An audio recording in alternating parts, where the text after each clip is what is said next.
It's not near as hot as it's been. Would be a great day to be on the grill, but I'm melting it back. But first, let's relive my last 2 months of aggravation.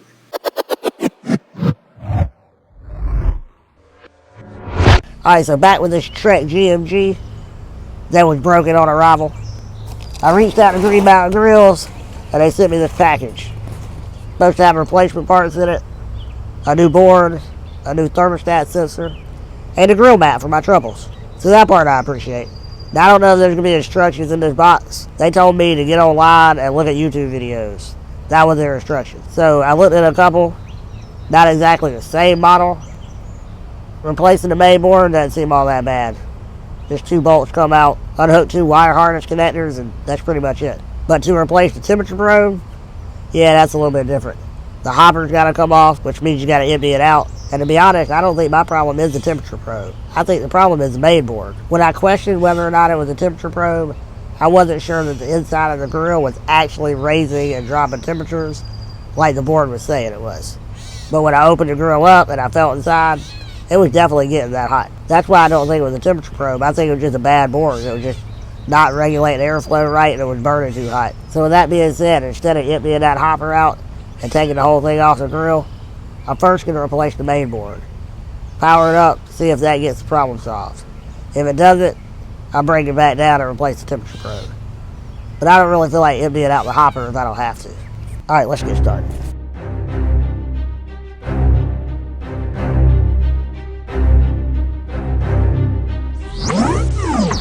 Nice, looks like about 3 feet.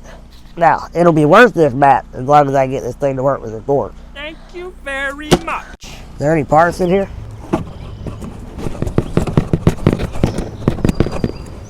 Seriously, bro.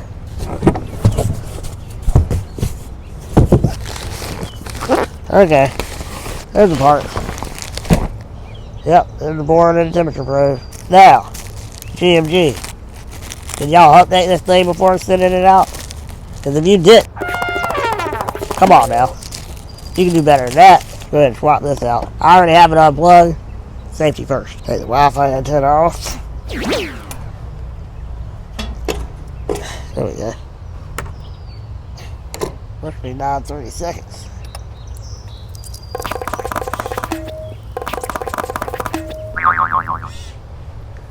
Damn, it's hot. Alright. Here's the wiring harness. This one is different. You got an extra one. But now that I got my camera and my phone back out of the refrigerator because they overheated, we can continue. Hey, you wonder why they overheated? Check out my camera. Ouch! Keep in mind, this camera has its back to the sun, and I don't. Anyway, look at this. This is for the Wi-Fi. Look at that wire sticking out that goes down to the Wi-Fi antenna. Not even sure which way. It kind of needs to fold to not be a problem. Anyway, you got your main wire and harness. This is the temperature probe. And I'm guessing that this is part of the Wi-Fi. I'm not really sure. It doesn't connect to anything. It looks like an antenna. Kind of feels a little fragile. Alright, let's get past that little antenna wire. I'm gonna look at the other one. I don't think the other model was that bad. This would have more, I guess more slats so that it can easily fold up underneath the edge. This one doesn't have that slat, so it can't fold the same. I had to bend it to get it in there. Please don't tell me I gotta do this again because the thermostat probe doesn't work.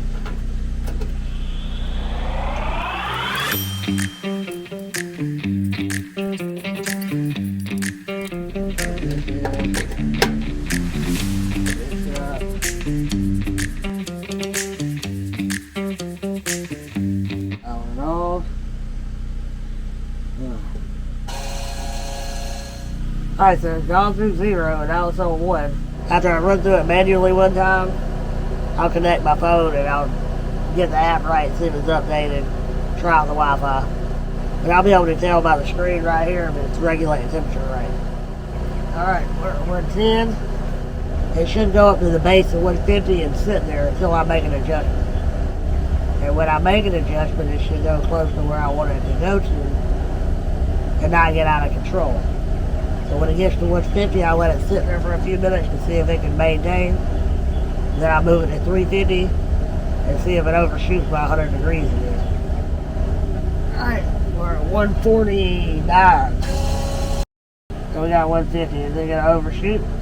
Alright, I'm going to go ahead and move to 350. And if it shoots up way high, then I know I got a problem. 350. Alright, looks like we got trouble in town. 380, 387, 389, 390. Yeah. Do we again not have a regulated temperature? And now we're over 400. Oh, it went to 404 and now it's dropping back down. 50 plus spike. Last time it was 100. So maybe I will have to replace that damn temperature probe. Alright, drop back to 350. Let's see if we get another crazy spike. Maybe that was the only one. Maybe it's just an anomaly. Check my diverter. Yep, it's in the right spot. Alright, so after that first 50 degree spike and drop back to 350, we had one more 30 degree spike, probably about 5-10 minutes later.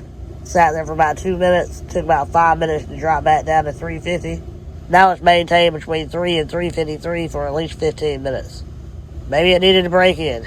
Sometimes it sounds like the fan's a little bit too aggressive. So it's been at least 25 minutes in this 350 range. Hoping it's going to maintain. So as you saw, I replaced the mainboard. It had 2 crazy spikes, but then it seemed to settle out. I didn't video it because I was starving and I just wanted to give it a test run. Well, it turns out, temperature fluctuated a little bit. Chicken turned out great, not going to complain. But the temperature, was a little wacky. Anyway, I'm going to give it another run with some hamburgers real quick. So a little garlic salt. Obviously, the pepper comes out just fine. With some cayenne.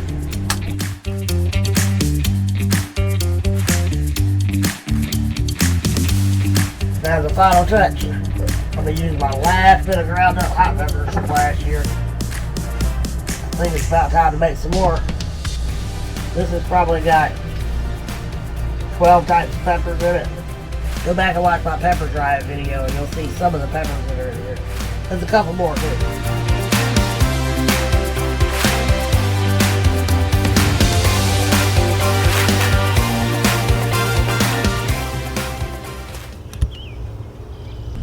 So here's the real test of this new board.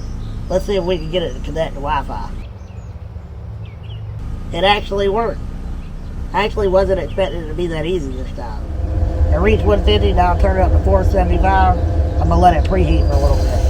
Then I'll throw the burners on. So check it out. I'm inside my house, and I'm still watching my grill. Set at 475. It's within range.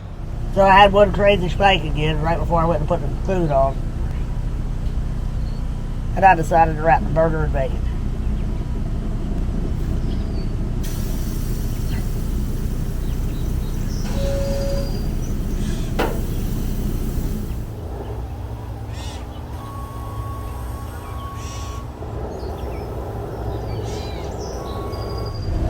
So after I close the lid, I raise it back to 450, and then I'll take it back to 500 in a minute. Tries it again, set on 470, it's already at 500. This is not normal. Still doing it dumb. 540. Alright, we're back to 500.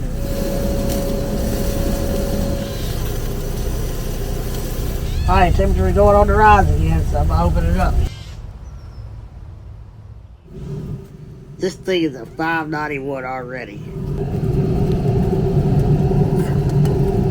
Set to 450. So the lid of my grill fell off. Onto my hands. And burnt my hands. Alright, so the burgers are done. The camera died and I ate them. The end. Just kidding. Let's go to the next day. So after the mainboard fixed the Wi-Fi issue, it didn't exactly fix the temperature runoff issue. So, I just replaced the temperature probe. Gonna go through another heat cycle. See if it works. So I didn't video putting in the temperature probe because it was like 110 degrees outside. And I didn't feel like wasting all that time in the heat to set the camera up when I'm really sick of working on this grill. So because I was pretty confident that the temperature probe wasn't going to fix this issue, I didn't bother getting any meat out. So I just figured I'd let it burn for a while and see if the temperatures are still out of whack. And sure enough, it didn't take long to watch the temperature spike 4 times in this section. I let it burn for over 5 hours this time, probably burned a pound of pellets up, just seeing if maybe it would break in and regulate itself. But it didn't. So like I should have done a long time ago, I gave up. I called GMG back on the phone. So I'd been speaking to a guy named Justin about all these issues. He's the one that sent out the first box of parts, and he seemed pretty understanding about my frustration, and he seemed pretty friendly over the phone. So after we determined that the mainboard and the temperature probe didn't fix the issue, he decided there's really only one thing left that it can be: the fan. So he said he'd send me one of those in the mail and send me some emails about how to install it. I didn't get the emails. And there's no video online of replacing a fan in this model GMG. But it wasn't that difficult to locate. But despite what he said, I did have to take the hopper off again and the mainboard out and everything else to get to the fan. And this was about the final straw. When I got to the fan, I realized I couldn't get it out. The shank on a normal screwdriver won't fit in the hole. So $30 and 2 precision screwdriver sets later, none of them would fit either. Apparently the screws are a size 1, but the shank is more like a 00. So at this point, I was fed up. So I called Justin back with GMG, and I said, look, I'm done.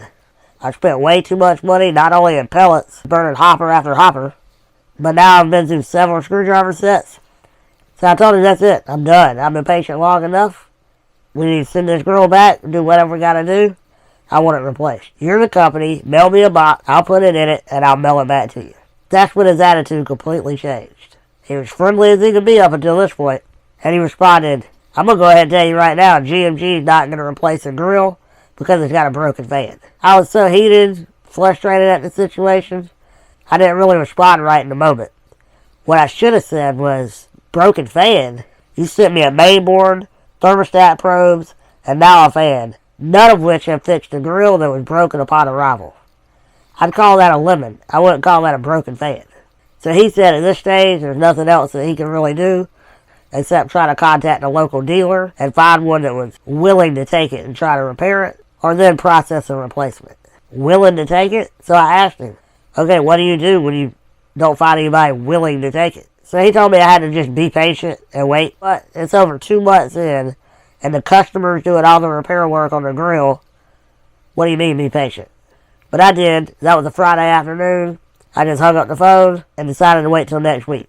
I let the whole week go by. Never got a call. Apparently, he couldn't find a dealer that was willing. So I called back. Told him the situation again. I told him I needed to talk to somebody. So the lady that answered said she gets somebody from tech support to call me back. This time it was a guy named Josh, I believe.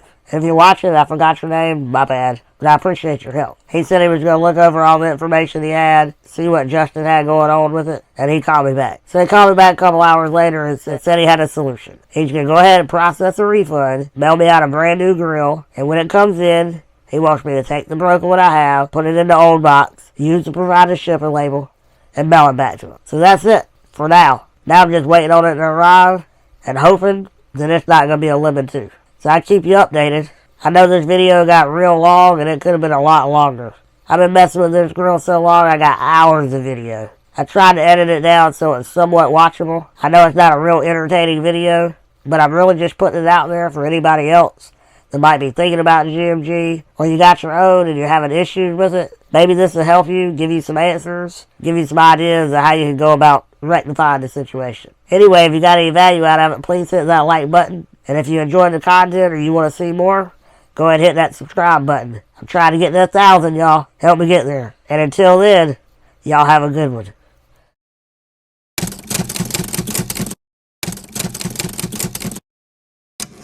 And now for one last bonus message to GMG. See, there's two big problems with getting the Wi-Fi to connect for people. Number one, of course you gotta enter your Wi-Fi password, but you gotta type in your SSID. Why is there not a drop-down menu to select your SSID? I just find that really annoying. Especially when a lot of people, they don't actually change their SSID, so they never sign into their router. See, when using an SSID with this grill, your SSID can't contain any special characters. And a lot of times, that's how they're set up from the factory. So for those people that can't connect, that might be part of the problem.